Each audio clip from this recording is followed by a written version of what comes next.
All these public TVs are normally silent TVs.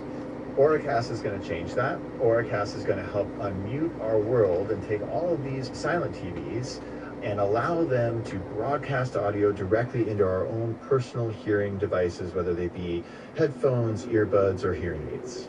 So we've got some earbuds. If I pop them on, I can experience what's going on. How do I do it? Yeah, that's right. So go ahead and put those earbuds in, and once you do, open up your Auracast app on your phone. So your phone right now is basically the remote control for those earbuds, and is going to allow you to scan for and then listen to the Auracast broadcasts around you. And you should see on the list of broadcasts both TV1 and TV2. If you're interested in watching the basketball game, go ahead and select TV1. If you want to watch the football match, TV2 is your broadcast. Okay, I can have a go and listen. So this should be basketball.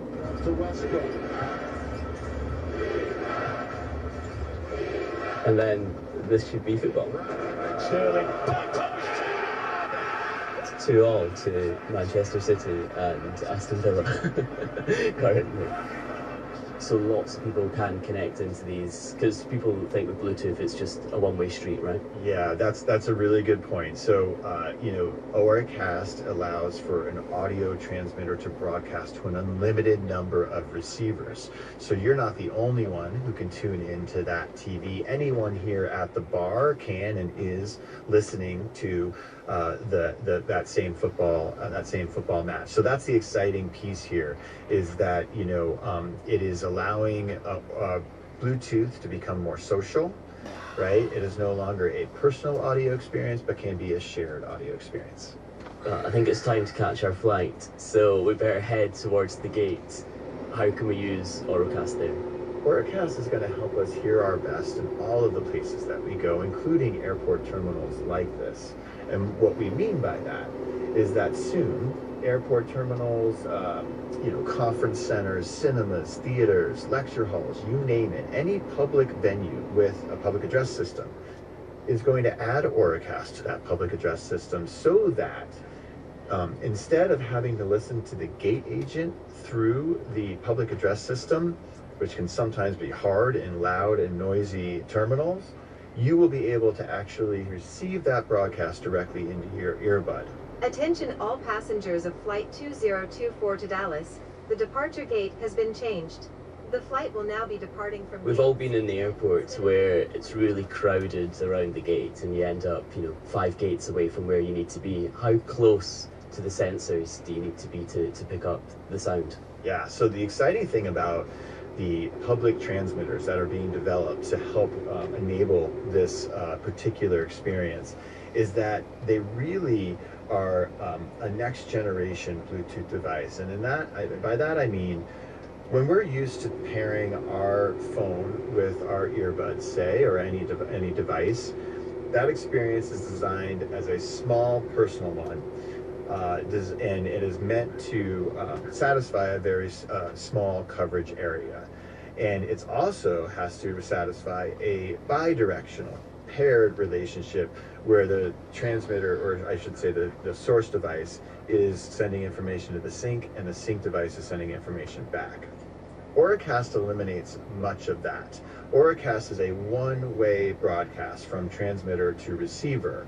So just by that nature, it extends the range. But then when it gets really exciting, when you start turning the knobs up on your transmit power, and when you start designing antenna arrays that can get you antenna gain, all of a sudden that traditional Bluetooth, that classic Bluetooth experience that we're used to, that can achieve about 10 meters or so, we're talking now in the hundreds of meters, because the Auracast is able to leverage the full range of the Bluetooth LE radio.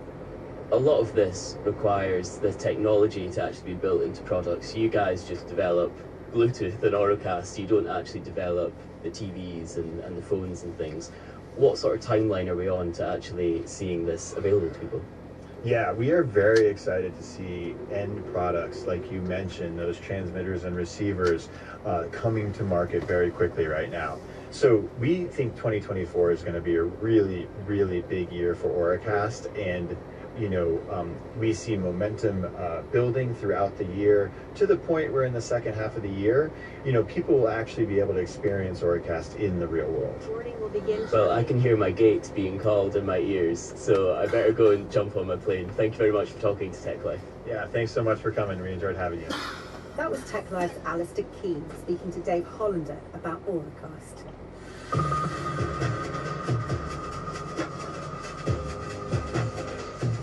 That's all we've got time for today. Remember to send us a message. We want to know what tech you're using and how it's playing a part in your life. techlife@bbc.co.uk is our email address. Or you can WhatsApp us on +44 330 1230 320. Remember to tell us who you are and where you live. Today's Tech Life was produced by Tom Quinn and Alistair Keane, edited by Monica Soriano, and presented by me, Zoe Kleiman.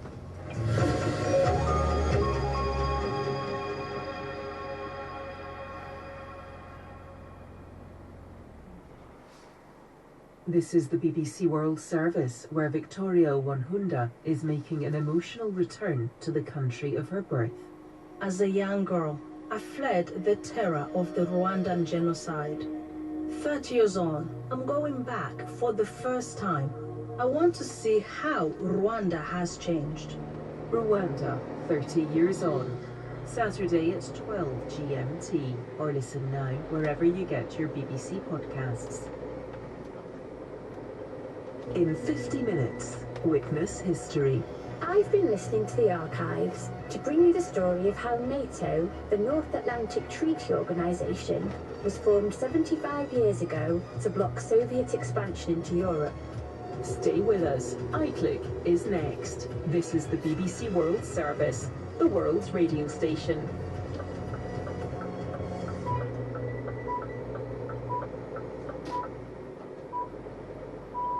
Coming up on Outlook with me, Emily Webb, a daring escape from Uganda. In 1979, Ibrahim Eskisoro attempted to fly a group of people to safety after his workplace turned into a war zone. Oh, like you see in the movies, it's dark and we're going single file. I was ahead, I was a team leader. And I would go, look, left, right, left, it's clear. Hustle, run to the next building and we stop. And I went, opened my door and sat in the captain's seat. Danger was all around them, and even Ibrahim worried that it was a suicide mission. My feet were bouncing up and down like a tennis ball with nerves. Yeah. And so these guys have gotten in. I am in. Now you're committed. He tells his story after the latest BBC World Service news. Hello, I'm David Harper with the BBC News. The former cryptocurrency billionaire Sam Bankman-Fried is beginning a 25-year jail sentence for fraud. The judge at his trial in New York said the founder of the collapsed cryptocurrency exchange FTX had done enormous harm and had failed to show any real remorse. The court ordered him to forfeit $11 billion. Here's Michelle Fleury. The judge had to decide a couple of things. In taking into account the sentencing, he was considering the age, the losses involved, the impact on the victims, but also the message of deterrent. And ultimately, he settled on 25 years for Sam Bankman-Fried. It was less than lawyers who had been prosecuting the case had been asking for. They wanted 40 to 50 years. By contrast, lawyers for Mr. Bankman-Fried were saying he should get less than 7 years.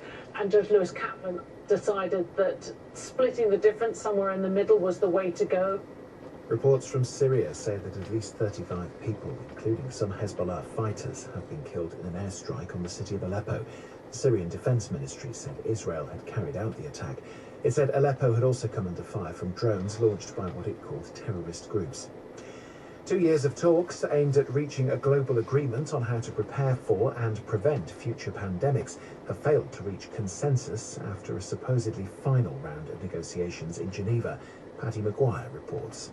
In December 2021, during the throes of the COVID-19 pandemic, all but 2 of the world's nations agreed on one thing. There needed to be a collective global protocol on how to handle the next pandemic. COVID had officially claimed 7 million lives and wiped $2 trillion from the world economy. After 9 rounds of talks, those nations might largely agree on the principles of what should be done, but there is disagreement over how binding any commitments might be. The World Health Assembly is supposed to adopt the deal in late May, but without a breakthrough, talks will restart next month for one final push. Police in South Africa are investigating why a bus plunged off an elevated section of road into a ravine, killing at least 45 people. Many of the passengers, who'd set off from Botswana, were reported to be carrying gas stoves for cooking during their weekend in South Africa. Shingai Nyoka has this report. South African authorities are investigating the cause of Thursday's bus accident and seeking to identify the victims believed to be members of a church group. Eyewitnesses say many of the dead were burnt beyond recognition.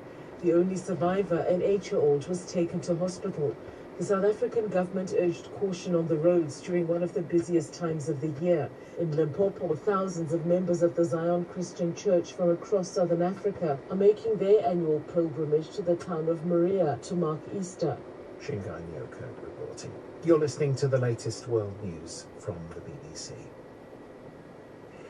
President Joe Biden is headlining a high-profile fundraiser in New York alongside 2 of his predecessors, Barack Obama and Bill Clinton. The star-studded event at the Radio City Music Hall is expected to raise a record-breaking $25 million for the Democrats' election campaign. Mr. Biden's team says that is the most ever for a single political event. Donald Trump is also in the New York area. The US government has authorized an initial $60 million to help the state of Maryland clear the debris of a bridge that was brought down by a giant container ship on Tuesday. The biggest crane on the East Coast is being sent to Baltimore to join the emergency effort. Maryland's Governor Wes Moore told a news conference that freeing the ship from the tangled wreckage of the Francis Scott Key Bridge and clearing the channel to allow shipping to resume is a mammoth task. We have a very long road ahead of us. We understand that, and we're prepared. Our team and members of the federal delegation traveled to the site of the collapse on a Coast Guard cutter. And when you have a chance to see that wreckage up close, you fully understand the enormity of the challenge. This is an incredibly complex job. The Oscar-winning film Oppenheimer, about the creator of the nuclear bomb, has opened in cinemas in Japan some 8 months after its international release. Despite its huge critical and commercial success, Oppenheimer sparked a backlash in Japan. Critics said it was marketed in a way that trivialized the atomic bombings of Hiroshima and Nagasaki in August 1945, in which hundreds of thousands of people were killed. A technological breakthrough may soon lead to the discovery of more planets. Scientists at 2 British universities have developed a version of a laser system known as an astrocone. It enables astronomers to observe small changes in the colour of starlight, revealing previously hidden planets in the process. The researchers say it will allow the study of smaller planets on longer orbits. And that's the latest BBC News. Hello, it's Emily Webb here, and this is Outlook from the BBC World Service, touring the world through extraordinary personal stories. Now, how would you respond if you were put to the test, if events around you spun out of control and you needed to rise to the occasion? It's something that Ebrahim Eskisoro had to confront when his workplace became a war zone at the height of Uganda's conflict with Tanzania.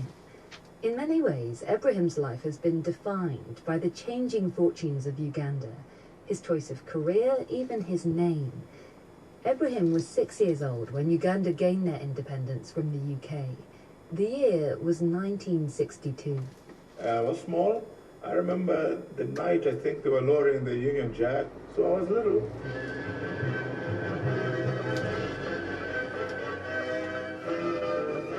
In the new Africa, one more independent country, the state of Uganda. At Entebbe Airport... So at midnight, I think they were firing, fireworks. Not like today's big event, but some. Mm-hmm. And my mom, and I think a few aunties were around. They knew what was going on. I didn't know. There was this change into a new beginning that we did not know much about. Independence at last. But the optimism of those days faded as the years passed. Uganda's new Prime Minister, Milton Obote, became increasingly authoritarian, and then in 1971, the country's army chief, Idi Amin, toppled him in a coup. Ugandan army have overthrown the government of the 46-year-old President Obote. The coup started at about 2 o'clock this morning, and after hours of confusion, an unidentified voice on the national radio announced that the army had taken control. The members of the Uganda Army and the Air Force decided to take over. Yeah, I was in secondary school. We didn't know what had happened, but our teachers that had come started telling us like there was a coup. This was a totally new word. I didn't know what it meant. And they were not sure of the safety of our kids and stuff, so they asked all of us to go back home, those who came from their homes. We had never experienced anything like this.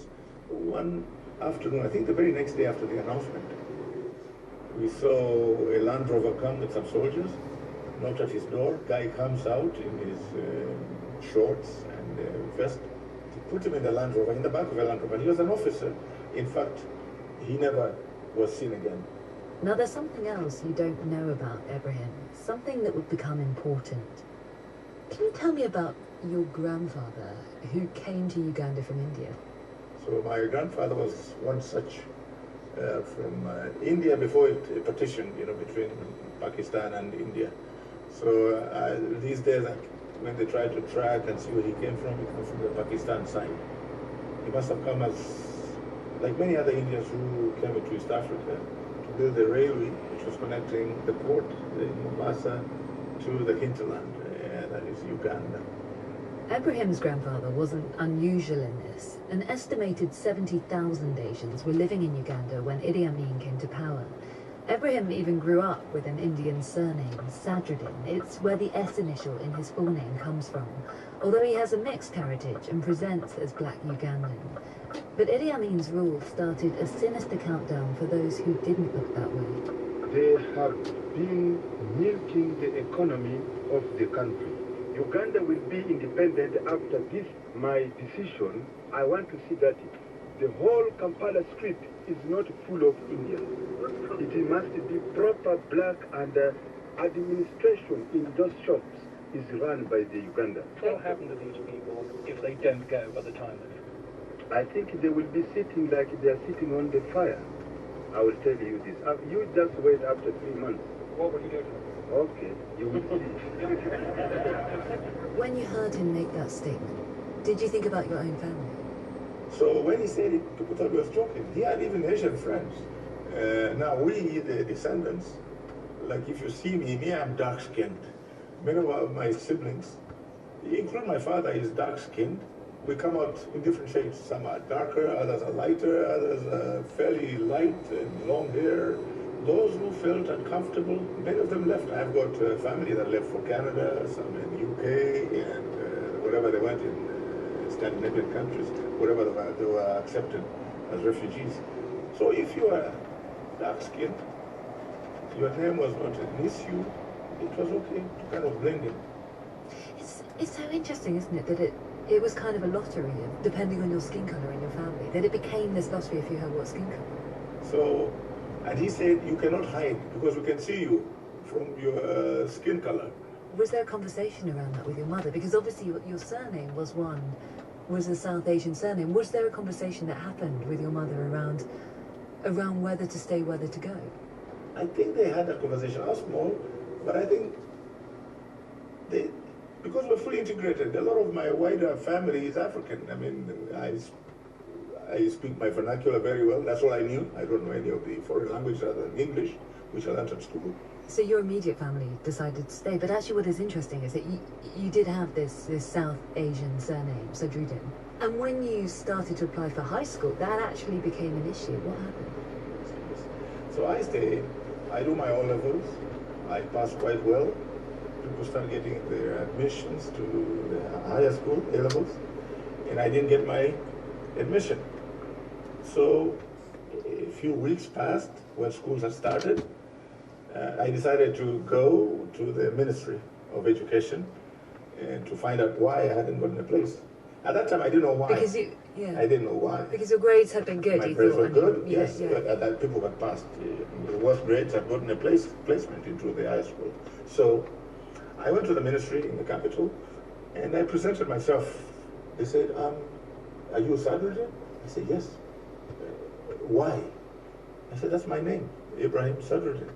Now, what had happened is that when the Asian were expelled, the assumption was that they had now left the country.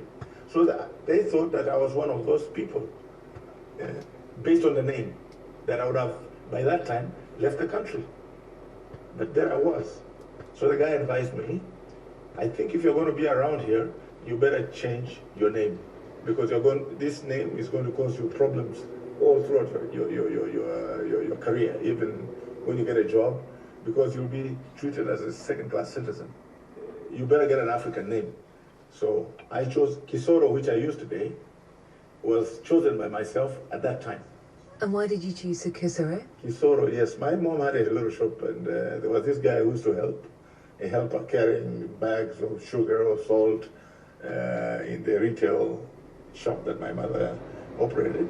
He was a big guy, strong. Kisoro means animal in my vernacular. Kisoro, not just an animal, but a beast, a strong, big animal. So that guy's nickname was Kisoro. So I picked this name. I thought of names, and I wanted something strange, something different, unique. Did it bother you that you were being asked to change your name? No, I knew I needed to survive, and I was advised quite correctly, because I would have had trouble. If I finished my A-levels, the same thing would have happened going to university or to go for training. I would have been left out. And many people, I've got other, as I said, cousins, uncles who were light-skinned, and they faced discrimination in many sectors of their life. You know, there's a word that's used quite a lot, but particularly in the US, and it was used a lot around segregation, and it was the idea of African American people who presented as white, and therefore they passed, and therefore they weren't subjected to the same levels of discrimination that African Americans were. Do you think that word could be applicable to you, the word passing? Did you feel like you were passing? Yeah, no, but in our case, it will work in reverse. Because if you were lighter, you face more discrimination. So in our case, it's the reverse of what happened in America, in the US, for example. So you were passing as a black Ugandan? Yeah, me, I had no problem.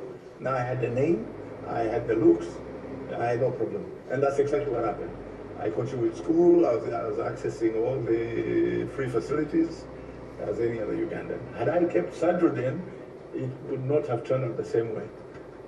And so, Ebrahim Kisoro began his new life in Idi Amin's Uganda. Around him, in part because of the expulsion of South Asians living in the country, the economy went into decline. On the economic front, Uganda's lurched from crisis to crisis, so industry and agriculture have suffered. But there have been acute shortages of some foods and other goods. Ebrahim remembers that they never had sugar or salt and how bland the food used to taste. But life went on, and Ebrahim had to decide what to do with his future. He got a place at university, but wasn't excited by the prospect. Then he stumbled across an advert in the newspaper, a training program for pilots for East African Airways. Ebrahim got invited for an interview at their campus. It was in a place called Soroti in the east of Uganda. But to Ebrahim, it felt like a different world. It was an island of plenty in the midst of nothing. There was a buffet. It was like, for me, it was like a 5-star hotel. Food all over the place. We were queuing up with our plate. I reached a big bowl of chicken, so I picked one piece. There was an older student behind me. I remember very well, we called him Firestone. So he kind of sensed, because everybody was shocked whenever they would come to this school, at the standards that we were coming to. We all came from secondary school. So he said, you want more? I said, maybe I can have more. He says, yes. I picked another piece. And he said, if you want the whole thing, you can take or replace, So I had like 2 pieces. And after we ate, then we went to the supplies manager, gave us a key each to our room, because we come from homes where we share rooms, we even share beds. I mean, we have big families in our homes. It's not like it is today, where my children each has a room. We'll be 3 brothers and cousins all sharing 3 beds in the room, pulling, fighting for the blanket, that sort of thing. But now here you are. The batch of prospective pilots were then taken out to see their aeroplanes. So I expected that when we train, we shall be training with big airplanes, like a Boeing 707. I asked, do you know where the planes might be we're going to be flying? So we walked towards the apron where the planes were parked, and I saw these little Cessnas with one engine and a propeller. And I said, where are the big ones we're going to be flying? He said, no, everybody flies these small things. I found that a little disappointing because I thought we were going to be flying these 4 big-engined aeroplanes, and from the day one, he said, no, everybody starts this way and then you work yourself up. I found that a little, it was almost disappointing after the good food, and I was prepared to stay in this school. The chicken is what tipped the balance. Could have been a very different life without that. I tell this story to people that yes, it's the chicken, and they don't believe me, but it's true. Ebrahim excelled at flight school. He was even selected to be a trainer. But his life was about to be upended by events out of his control. In 1978, Idi Amin attempted to annex the region of Tanzania, and a year later, Tanzania responded with an invasion, sending troops to the Ugandan capital.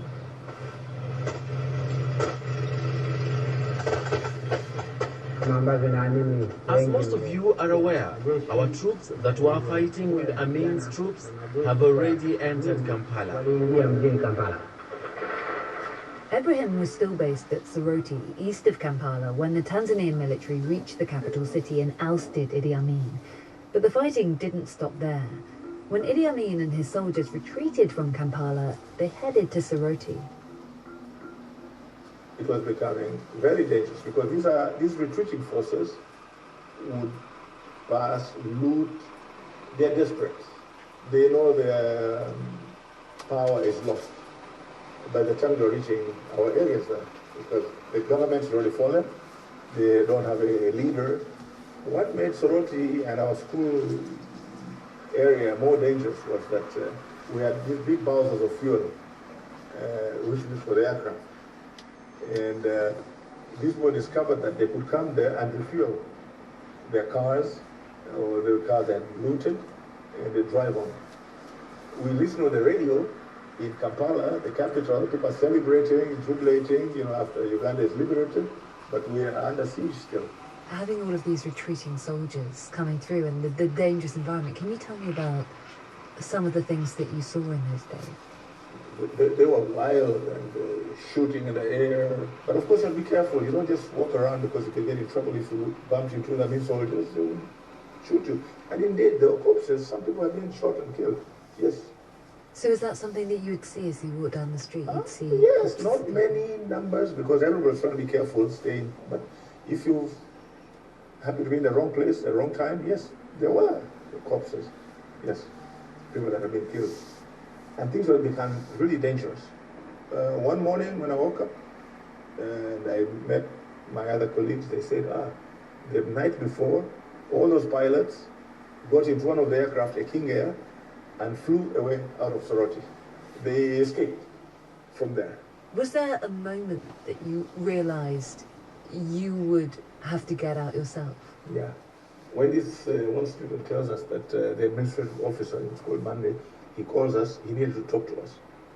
And they asked us, was there a way we could fly those school aircraft with their families to help them get out of Soroti? Because that admin officer had a friend who was a district commissioner in the next town, and he had been killed. So he was personally touched. He says, things are getting more dangerous. I've just lost a friend who was a government official in the next town, and he was shot and killed. And we were all feeling desperate. So they figured that if they could talk to us, the pilots, and be able to fly the school aircraft, could be able to take off to go into Entebbe, which was liberated. So I remember explaining that, no, I don't think that's a good plan because each aeroplane, the Cessna would carry maybe 4 people. You would need some of the student pilots, because there are very few now who are in Soroti. The rest had all left. To escape from there would also be very difficult because once you start the engines, all those bad guys would see us and shoot us. This was the dilemma. If they tried to take off in a fleet of small planes, it would look like they weren't loyal to the Amin regime, and Ebrahim was worried that Amin's fleeing soldiers would target them. Ebrahim knew that he needed an escape plan, and there was only one plane left that might work, a Twin Otter, although Ebrahim worried it would be a suicide mission. So there was this aircraft, which is a bigger aircraft, carries 20 people, 18 passengers with 2 pilots. But the reality was that you had actually only ever flown small planes. Had you ever flown a plane this big before? Not in command. All I'd done was fly this single engine and a twin engine of 6 people. This airplane was now a big aircraft. I did not know the systems, I didn't know how to operate it. And with that in mind, why did you decide to do that anyway? Because we are desperate. We are desperate. Yeah. And I know the basics of flying, just like a car. All cars, you turn this way, it goes that way. You do this, it goes that way. I believed if I could start the engines of this aircraft, I'll be able to fly it. And the reason that you didn't want to take one of the small planes is that you wanted to take a group of people with you. Who did you want to take with you? Who were you planning to evacuate? Exactly. Now, Uganda, that time, there was a lot of people who are agents of government, so you don't know who is who. And flying a fully laden aircraft is tricky. It's an 18-seater. I cannot take a full aircraft. Perhaps the maximum 15 people. Mm-hmm. Now, to choose 15, there were much more than 15 people. There was another instructor who had a wife and 2 kids. So I said, the 2 instructors, the 3rd instructor, his wife, 2 babies, okay, don't count. That's already 4. These 2 students were with, that's 6. There were 2 girl students who needed to be evacuated. So that will make 8. Now you need 7 more people. So we told them, you go, find out who you think. We all were desperate to get out. It's such a horrible situation to be in when you're basically having to choose who you're going to take out of a war zone. Yes, I'm not even sure that we'll be successful at this because I've not done this. This is a big task for me. I've flown on a small aircraft. Do you remember how you felt at the time, just trying to pick those people? Yes, I know it was tough. That's why I counted the numbers. The ones that I knew had to go, and the few others that we could take. I left that responsibility to those guys. You pick those 7. I don't want to know. I know we're going to leave others, and in fact, they got in trouble, those who remain behind. But what can you do? Ebrahim started to work on a plan with his coach.